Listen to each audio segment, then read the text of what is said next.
Ladies and gentlemen, this is the 97th day of the Russian aggression and 9th year of Russian war waged against Ukraine. I'm Andrii. On behalf of Media Center Ukraine, I would like to welcome all the journalists covering our fight for freedom. Today we meet Andrii Zakrevskyi, chairman of the board of the Association Oil and Gas of Ukraine, and also the CEO of the Newfolk Oil and Gas Consultancy Center. Good day. How would you evaluate the situation on the fuel market these days? As many people, I own a car and we all share the difficulty of the situation. I'm very happy to see you, Andrii. I'm very happy to see that you are ahead of the gang. Let us discuss the situation on the fuel market and define it as a challenge. We had the 9th International Conference and we addressed the situation on the fuel market, defining it as an issue, as a problem, and we sought solutions. And now, as I field your question, I will try to use my ideas as an expert, but also draw on the ideas presented by the governmental officials and the experts who attended the conference. Clearly, in the situation when the only major refinery processing Ukrainian oil was put out of the operation, Russians spent more missiles to destroy it than it must have cost. Now we are fully dependent on imported oil. And here we are dependent, and that poses a challenge as the supply chains by rail have also come under military attacks. Even in the peaceful Ternopil railway hub was attacked, and security is a major challenge for rail deliveries. Replacing it by trucks driven on the roads would be very hard to do. And it's not just about some administrative hurdles. Clearly, the queues at the borders and add 3,000 oil trucks to the queues would exacerbate the situation, and this logistical leg is ramping up the cost of gas and petrol. We need to deliver fuel for the civilian cars, but also for the agricultural machinery and for the military hardware. Maksym Kozytskyy, in his address, as he talked at the conference, clearly defined the situation, saying that we need to bring in the fuel by road, by rail, and also bring in pipelines from the ports of the Baltic Sea and bring them all the way to Ukraine. This is feasible and it is desirable, but war is raging in Ukraine and it hasn't come across to the oil traders in the world.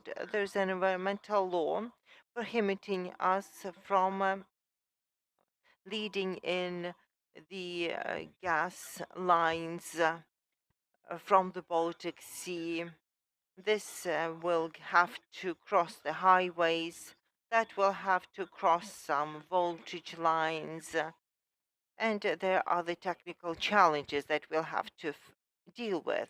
Let us focus on the deficit. Are some specific grades of fuel in short supply, or would you identify some products as being in shorter supply, and how short are we of those products? How much are we lacking? I can give you a precise number. It's been calculated a number of times. 75% of fuel were received from Belarus and Russia.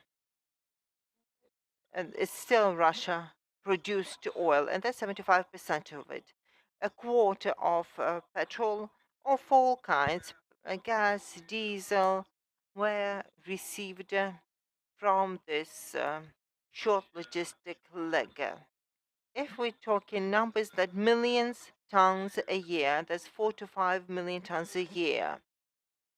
Some MPs who have spoken out, like Harris, are hoping to see a decline due to the circumstances of the wartime, as some production facilities have come out of operation, disrupting their logistic supply chains. The consumption has fallen by 30–40%. We are now lacking about 5 million tons of petrol a year. If this logistic leg, as Kuyun Olovechkin was saying, if we're short of that much, that will mean we will not be able to bring it by road. One tank can drive and deliver within a week. And 2 weeks ago, it took 2 weeks to bring in the petrol for it to fill up, make the road to Ukraine, and then go all the way back. What is the dynamics like? Are you we've experienced this fuel crisis for 3–4 weeks already. Is the situation improving, or is it going to get worse before it gets any better? There are 2 points there. Firstly, we're in a context of a price shock, and it's helping us. We are not aware that we are buying up across Europe and even across the world. We are still not aware of that, and the prices differ. Uh, the prices differ between Poland, Baltics, or the UK, and traders haven't figured out how they can deliver 5 million tons per annum. So the price shock is helping us. But then the situation is going to degrade. It's the other way around. It's going to improve now, but it's going to get worse then. If we believe in our victory and we hope that the economy will recover, we can see no prerequisites for the situation improving in the short term perspective. To improve it drastically, we need to be doing what's been advised by Yuri Nahornyak and Maksym Kozytskyy. We need to ramp up the mobile refineries in Lviv, Ivano-Frankivsk, and Zakarpattia regions. We need to make them capable of refining oil produced in Ukraine. So we need to be ramping up production of oil domestically, and the light fraction of petrols, the condensate in Ukraine. That's the first way out. Second solution would be smaller mobile outposts that wouldn't worth a rocket. That's worth $7 million. So that's a way out. As for what we can do to make it happen in the shorter perspective, we have also discussed that solution for us to start drilling a well, we need 2.5 years of paperwork. And that is the key obstacle to um, ramp up extraction of oil and gas condensate. We need to get rid of the red tape. We need to reconsider our attitude to those consuming poor quality petrol, but instead encourage them to buy oil processing facilities. If we can bring in oil to these small refineries, why don't we start bringing in the fuel as such? Then, after the war, if we believe that we can win, we will be fully import dependent. And this is a story of the Bonaparte, who said that soldiers have to walk in the shadow along the roads. So trees have to be planted, but they will have take 20 years to grow. So we need to start planting now. Same ways, we need to start uh, reconsidering the issue of regulation and creating preconditions for the small market operators, and we need to be building pipelines to bring in oil from the Baltic ports. One team can drill or put in 5 kilometers of pipelines. We have 20 such crews, and that's 100 kilometers we can build in a day. Uh, we may have questions in the audience, and this is a time to post them. Greetings. I'm I'm representing Lambert News Inform. Tell us, why did Poland refuse to supply free petrol to Ukraine? Well, how is it going to affect us? The effect is going to be positive, in my opinion. All things that come to us for free are not appreciated, and they don't benefit us in any way. They only degrade domestic protections, and the Poles are determined to build a long-term relationship with us, as we are keen to. We have to develop business and logistical ties and not to pose hurdles instead. This is a hurdle or a quick fix.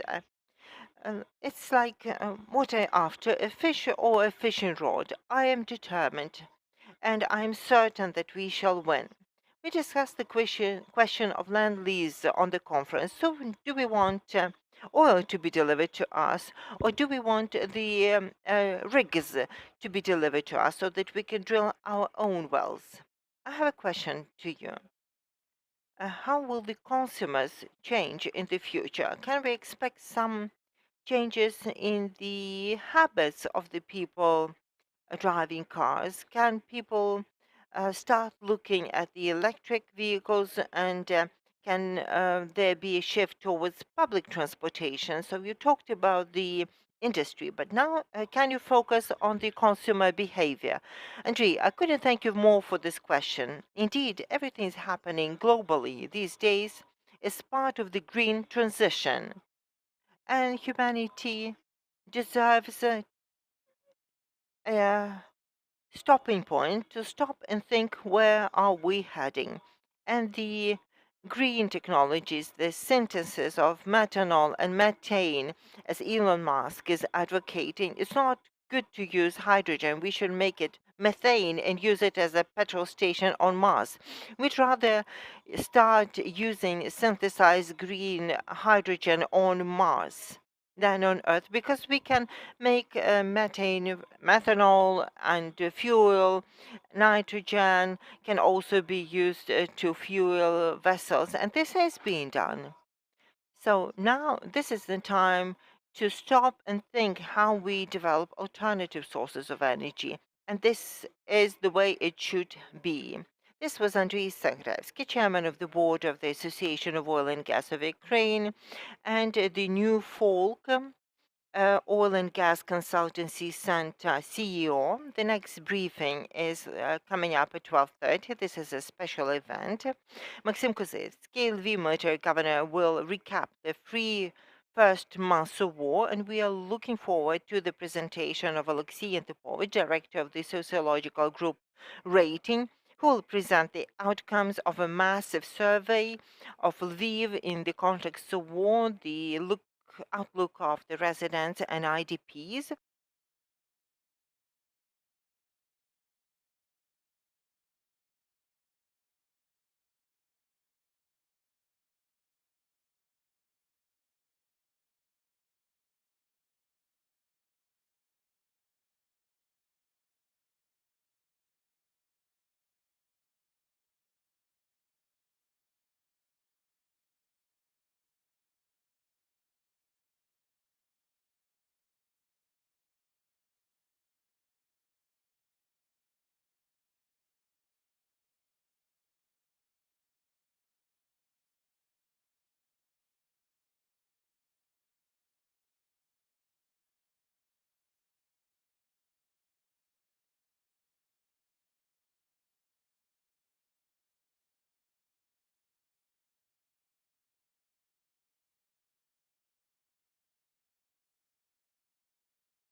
Ladies and gentlemen, this is the 97th day of the Russian invasion and 9th year of the Russian-Ukrainian war. I'm Andrii Shevchenko. On behalf of Media Center Ukraine team, I'd like to welcome all the journalists covering our battle for freedom. We start this special event, which will serve as a way to recap the first 3 months of the Russian full-scale invasion into Ukraine. In a minute, we'll see the large-scale social survey of Lviv region, which will indicate the outlook and the opinions of the Lviv residents and IDPs. We start by giving the floor to Maksym Kozytskyy, the military governor of Lviv region. Glory to Ukraine. I'd like to thank all the people for joining us today. It's been 100 days that we've been fighting this hot war. We've been talking a lot about things that are needed, the way we are holding our defenses, the way we are bringing in humanitarian relief, but many of us haven't had the time to notice the people in the Lviv region and the way they feel. We are all working to keep them safe and giving a means to continue life. I'd like to thank Oleksii Antypovych for this study. The rating sociological group conducted to indicate some insights into the Lviv residents and Lviv IDPs, the 100 days of war, the feelings, the sentiments, the outlook, and the assistance given to the IDPs, the assistance given to the front, and the way we've lived those 100 days of war. Oleksii, the floor is yours. Thank you. To begin with, I'd like to say that the sociological group rating has conducted 12 national surveys to measure the opinions and moods in Ukraine. We've shown our results, and many of you could have come across them in the news. But as for the regional focus, we haven't had the opportunity to measure that. And as I talked to Maksym Kozytskyy, he posed some questions that I wasn't prepared to answer as the social studies expert, and I felt we needed to gauge that and measure the sentiments of the Lviv region and IDPs. The way the IDPs feel about their stay in Lviv, the way they're treated by the locals. This is a local study, and we studied the city of Lviv and the region beyond. We surveyed 1,200 residents of Lviv and key cities and 800 IDPs staying in Lviv region. The study was complete on the 23rd of May, and we are trying to present the findings efficiently. So let me start my presentation. Let me uh, come out with some key takeaways. So, Lviv is as united as the rest of Ukraine is. The war forged us together, and we all stand shoulder to shoulder as we battle for our common victory. And there's no difference between the Lviv residents and Lviv region residents, but the best discovery was that the opinions of the IDPs and locals concurred when it applied to the national issues. Some differences have been seen in the way the IDPs and the locals see their mutual relations, but overall they are very positive, I would conclude. Let me start uh, with the opinions of Lviv residents and Lviv staying in Lviv temporarily, what they feel when they think of Ukraine. The top answer is hope, and it received the highest rating. So we hope for the better. We aspire to win this war. No one is surrendering. And here there's no difference of opinion between the locals and the IDPs. We've also asked the people how they feel about the armed forces of Ukraine, and we see 100 support for the Ukrainian armed forces. Then the president for the President Zelensky, and it's 93% of residents of Lviv region are supportive of the presidents, and the same uh, support level is seen amongst the IDPs. Then we've asked the support for the mayor of Lviv, Andrii, and it is 65%, and then support for the military governor uh, of Maksym Kozytskyy, and that's roughly 60%. So the level of support for the government is overwhelming, I would say. Uh, Overall, the satisfaction with the different areas of social life is still very high, and that is about the supply of medication. Um, it's acceptable for 9 residents out of 10, and it's about pricing but not the availability. As for the law and order, supply of food and defenses of the city, all that has been assessed in the most positive light by the people. What are the fears and concerns for the locals and the IDPs? And the number one threat is a missile strike on the military and civilian targets. The next fear is sabotage operations. People have least fear of being captured, perhaps due to the geography of Lviv region, which is remotest from the current area of hostilities and closest to the western border. This slide indicates that the vast majority of people is contributing in the war effort. Some are um, paying funds, some are helping out as volunteers, some are volunteering with the territorial defense or the armed forces of Ukraine. Just 16% find themselves not in a position to contribute to victory, and those are mostly women and the elderly for clear reasons. These people don't have the opportunity financially or time-wise to help the war effort. Now, the demographical structure of the internally displaced people is in line uh, with the following. 60% of the IDPs we have surveyed come from the eastern regions of Ukraine, 20% come from the center, 20 from the south, and very few have arrived from west. Чернівці, Ivano-Frankivsk, Zakarpattia, 46 of them speak Russian at home. And that is important question that we will address uh, more. A third talk both languages, and every fifth of them talks Ukrainian at home. So we have mostly received the Russian-speaking Ukrainians.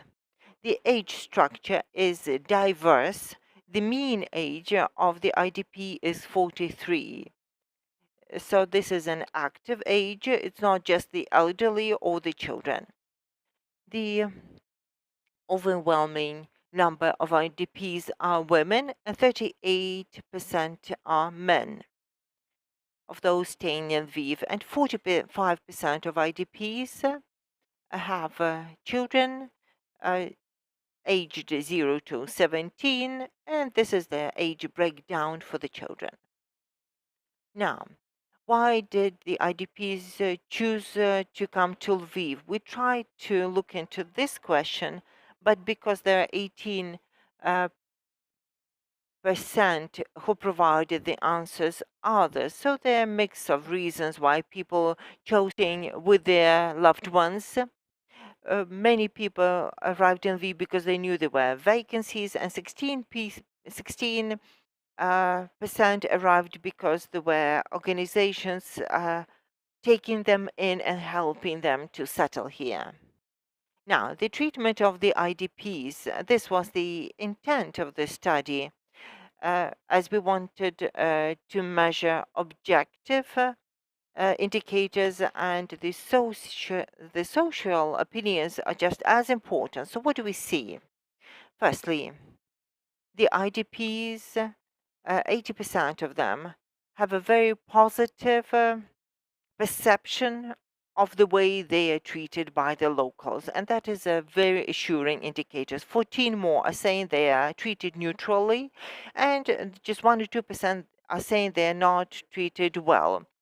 But the locals are reserved in the way they assess attitude towards the IDPs. 50% of locals are saying it's positive, and a third, quite a large proportion of the locals in Lviv say their attitude is neutral. So it's more reserved compared to the IDPs. And every 10th resident of Lviv is saying that they feel negatively about the IDPs. 3% have a very negative treatment. I'd say that overall this is very positive, because there is some um, coverage of the tension germinating between the locals and the IDPs, but it's not critical.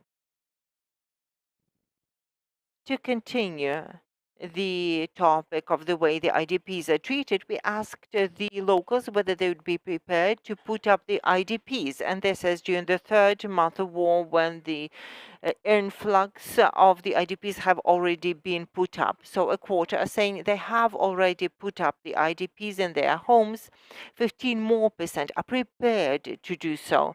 So we still have some people in reserve who stand ready to help those who have to flee to Lviv.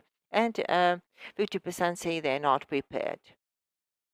A certain social and psychological issue is whether you would like to make friends amongst the locals. This is what we ask the IDPs, and the 90+% of answers are willing to make friends in Lviv. And the same trend is seen amongst the local.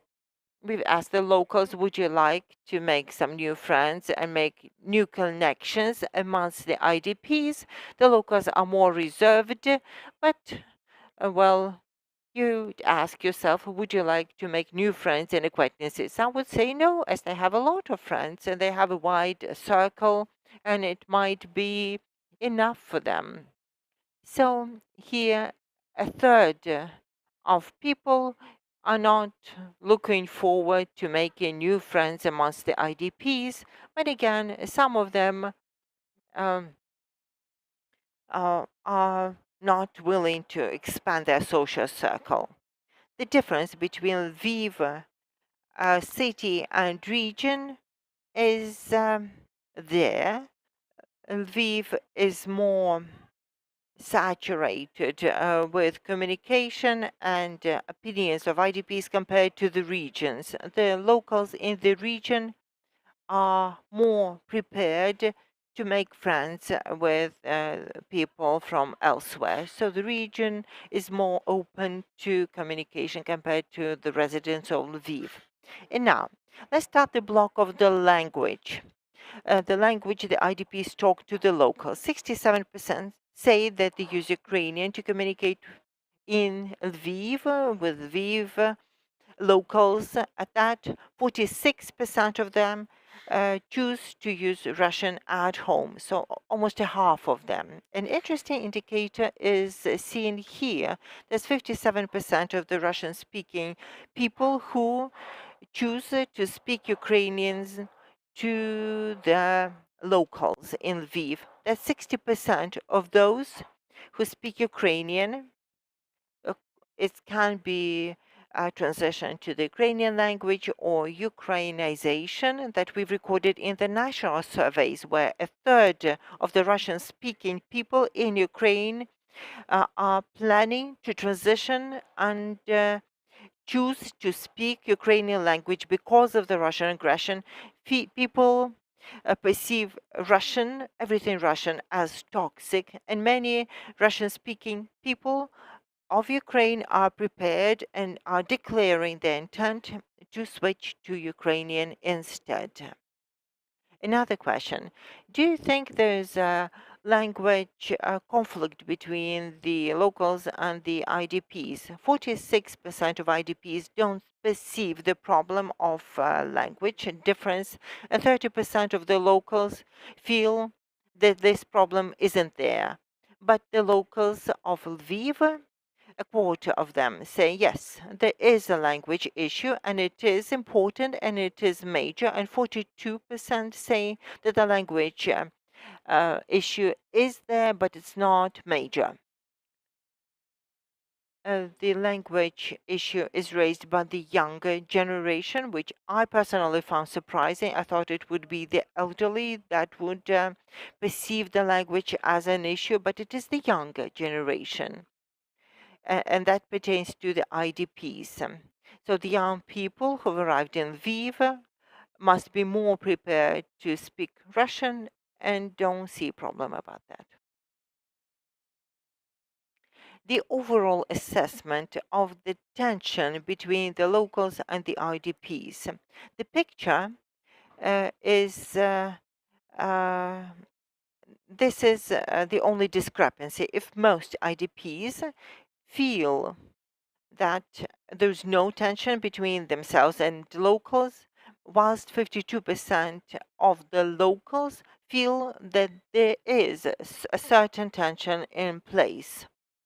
Even though if we talk of the tension, it's more felt in Lviv because the population here is much denser, because people are cramped in here compared to the region. In smaller cities, when it's more relaxed, there's lesser traffic on the street, there are fewer people, maybe fewer social contacts amongst the people.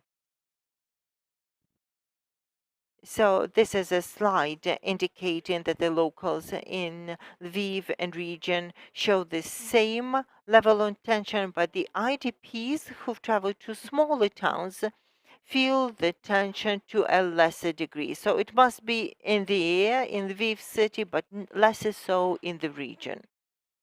Do you know any facts of violation of social norms and acceptable behavior on the part of the IDPs? So 27%, a quarter of the surveyed residents of Lviv, are saying that they have experienced such facts firsthand. Some others have read it in the mass media, and 40% haven't heard of such facts.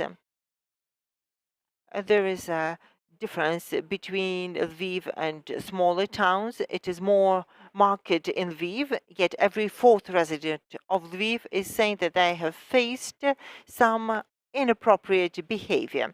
Let's ask what is inappropriate behavior. For some, speaking Russian would constitute inappropriate behavior. For some, it would be drinking alcohol in public places. So that could include a range of behaviors. We can keep researching it, but overall, to say there is an overwhelming problem, that would not be the case. So only every 10th resident of Lviv region has a negative opinion of the IDPs, and the reason could be that every fourth resident had experienced such inappropriate behavior firsthand.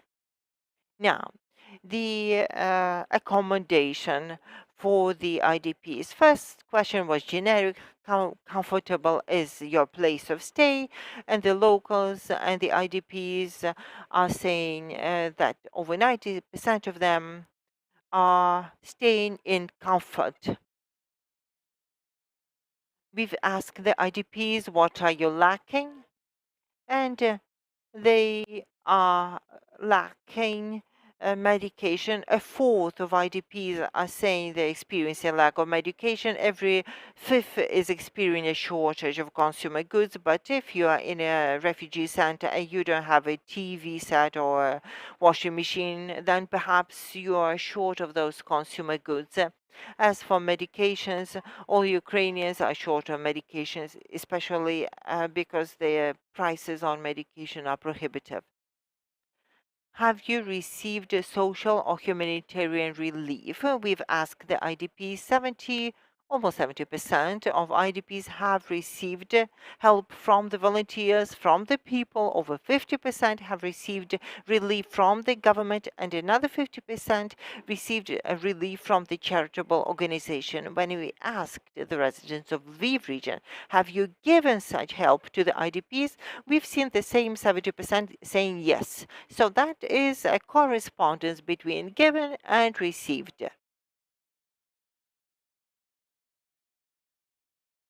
How effective is the local government coping with the accommodation of the refugees from the refugee? The overwhelming answer, 80% are saying yes, the government is effectively coping with receiving the IDPs, and that is reassuring to hear. The IDPs that we have talked to have told us that half of them are staying in refugee centers. So we mean that a refugee center includes the dormitories, hotels, some other facilities that have been given to them. We've asked whether the prices on these are exorbitant, accessible, or low. Every fifth IDP is renting a place, and 54% of them are saying that the price is too high for them. Well, this is a fact. This is a fact for the landlords in Lviv. The question about the education for children, and I would like to thank Maksym that we should inquire about that. We are seeing an issue that will need to be addressed by the government or the IDPs. So 70% of the refugees who have children have told us that their children go to school that they used to attend, because we are now schooling children remotely, and children fire up their computer and study with their school, be that in Kharkiv or Kiev. 10% of children have assimilated and joined the local Lviv schools. And that is a good indicator, but on the other hand, it confirms the number of people who intend to stay on here for a longer term, and that is every 10th. And I'll say more about that.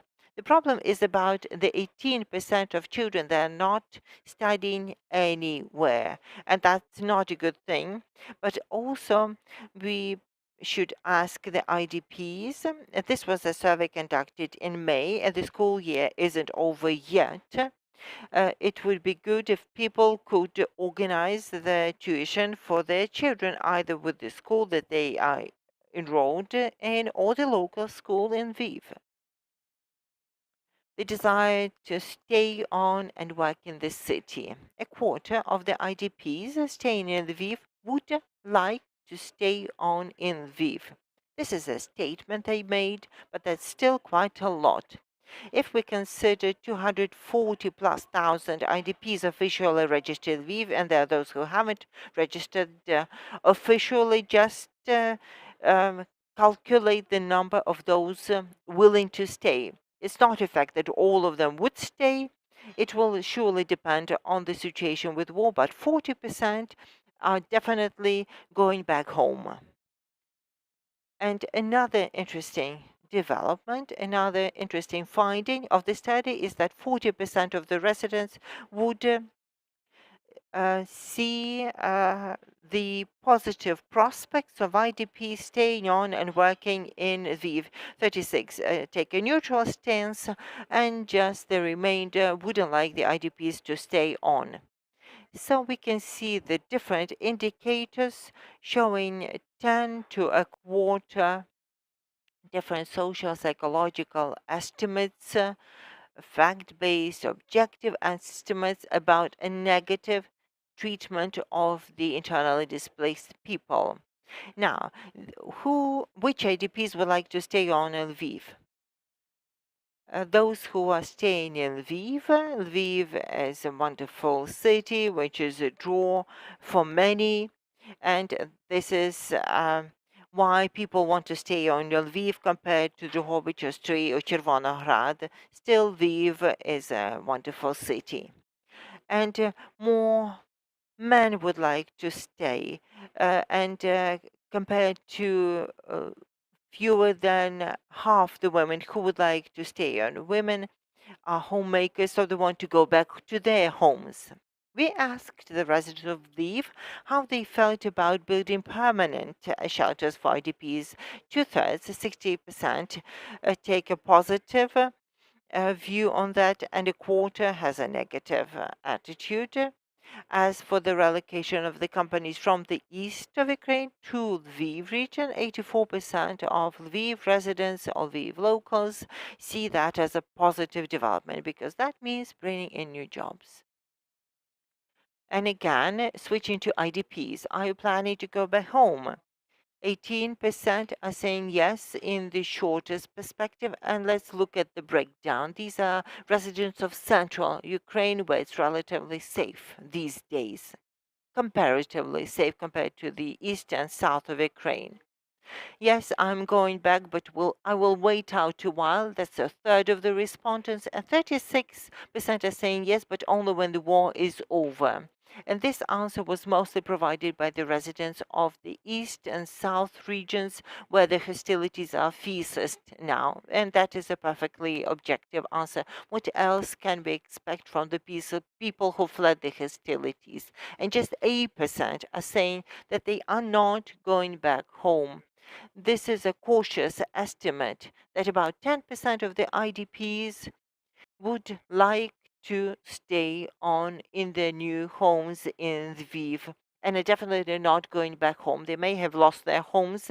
They may have been so traumatized or brutalized by the war and the hostilities and the Russian aggression that they're afraid of going back home. They're afraid to go back to their homes. Or the other opinion could be that they loved it in Lviv and they want to start a new life in here.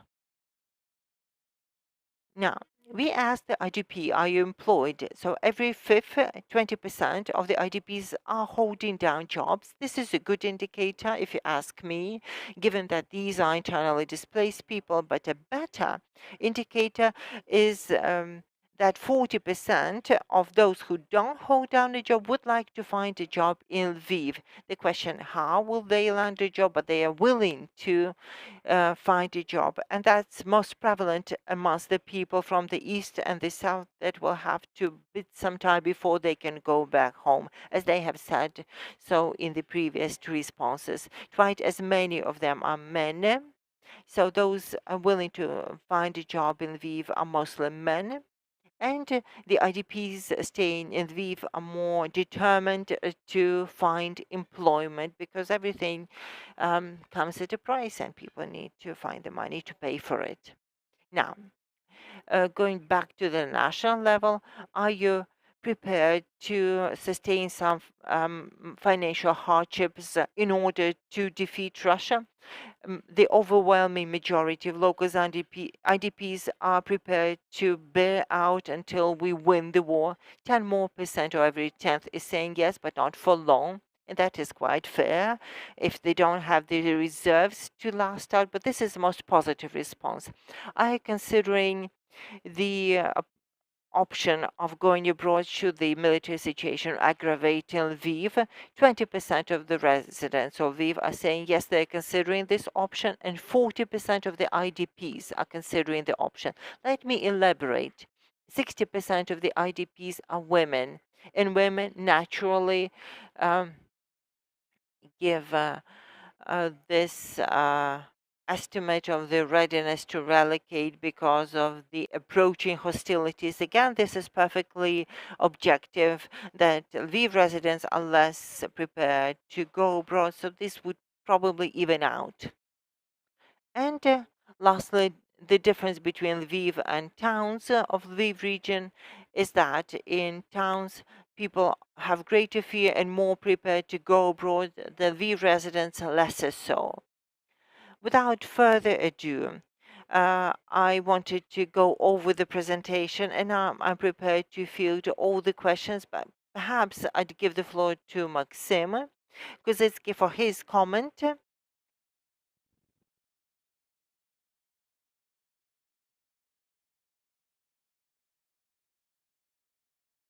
Oleksii, thank you so much for this study. What strikes me is that both the Lviv residents and IDP are united in their support of the Ukrainian army and of the president. We see that the people are patriotic and are prepared to bear the brunt of the war until we win.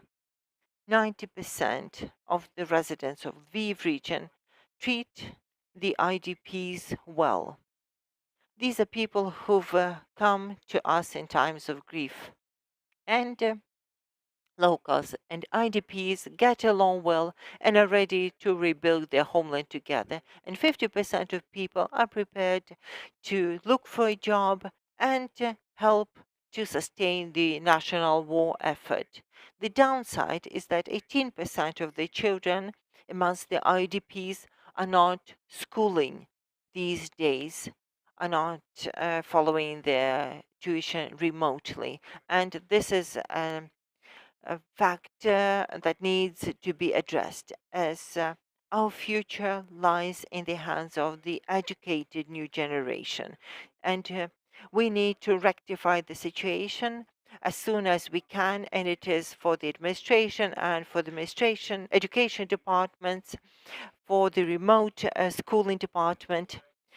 We need to make sure the children can follow their studies, whether with the local or their home school.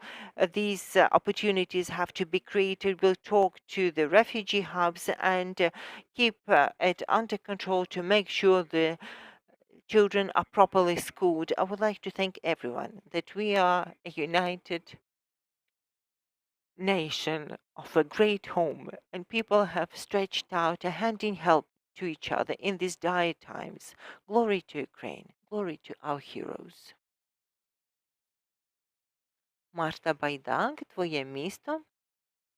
The question from our viewers about the housing for the military in Lviv. Is the region developing a program to offer housing to the servicemen, and who would be given this in the order of priority? We are not developing a program to provide housing for the servicemen, but the program is developed at the national level about housing being offered to the servicemen fighting in the east.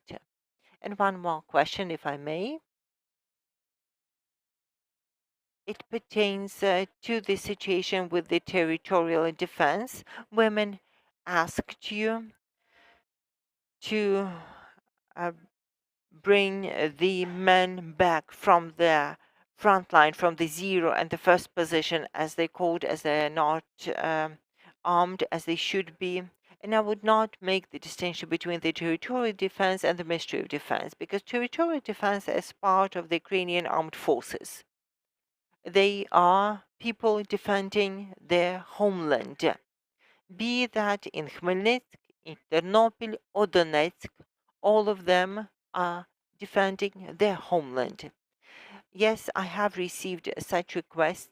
We sought ways to assist the territorial defense, the 84th, 124th, 125th Brigade, and we've sought ways to support and help their supplies to them. I do have a question addressed to Oleksii. As a resident of Kiev, who spent a lot of time in Lviv over the last 3 months, I was struck by such numbers that over 90% of the IDPs, one way or another, are saying that they have a comfortable stay in Lviv, and most are saying they're treated well. Over 50% of them are happy about this. How unexpected was it for yourselves, as the way the IDPs feel about the housing, about the locals, is always a risk factor. It's always something that creates friction. So how surprised were you to see the findings of your survey? You are posing a perfectly legitimate question, and being a social expert or a journalist or anyone thinking about the war and the IDPs, there are some questions that we fail to consider. A person who has relocated, she has to feel worse, find themselves in a worse condition. Just not the fact that you are not home cannot not have an impact. How can people feel comfortable if they're not home? But still, people give that estimate. And this came as a revelation because when there's war, people reevaluate their questions that matter most, the factors that got under the people's skin or vice versa, those that seemed important, have all been reconsidered, and many things have fallen by the wayside. In peacetime, people have relative safety and can have a roof over their head and have access to food and all the essential services, feel that they are fine. So this made people reconsider a lot of things. I did suspect it as a social expert, but I couldn't say that this level of unity would be seen amongst the local and the IDPs. This came unexpectedly because we all have our informational bubbles or fields. We all have our circles of communication. And now saying, when will people transition and start speaking Ukrainian? And this doesn't seem to be an issue. Yes, there are some people for whom language matters most, or some speak of inappropriate behavior, but they are by far not the majority. So the objective picture is quite different. And I am happy to say that we made such findings. And I owe it to Maksym for asking these questions in this study because we didn't really know their priorities. But we know the IDPs are looking for a job. Many are determined to go back, and not everyone will be able to. And those that can't go back want to work, assimilate, stay on, and the locals don't mind it. We've seen this unity of the nation, and Ukraine has become a cohesive nation. No difference between east to west in any questions that we've been asking our people. Ukrainians stand united in cohesive front, battling for victory, helping with funds as volunteers in the front line, and we all aspire to win this war. I have a question addressed to Maksym Kozytskyy. Uh, does this survey provide you the inputs for the future design of Lviv region, the way Lviv region is to develop after the war, and how will Lviv region after the war be different to the Lviv region between the 24th of February? It will be a different place. Some people would stay on for objective reasons, as many of them like it in here. Many won't have a home to go back to, and we have to make sure the children can be properly schooled. We have to make sure that people who choose to stay here could find a job. This is why we started the program to relocate the companies, remote studies for the IDPs, and together we can find understanding as the government uh, and the people have one common goal, and we want to make sure people can stay in Ukraine, work and study, and build our common future together. If there are no further questions, that is how we'll recap. Maksym Kozytskyy, military governor of Lviv, Oleksii Antypovych, director of the Sociology group rating.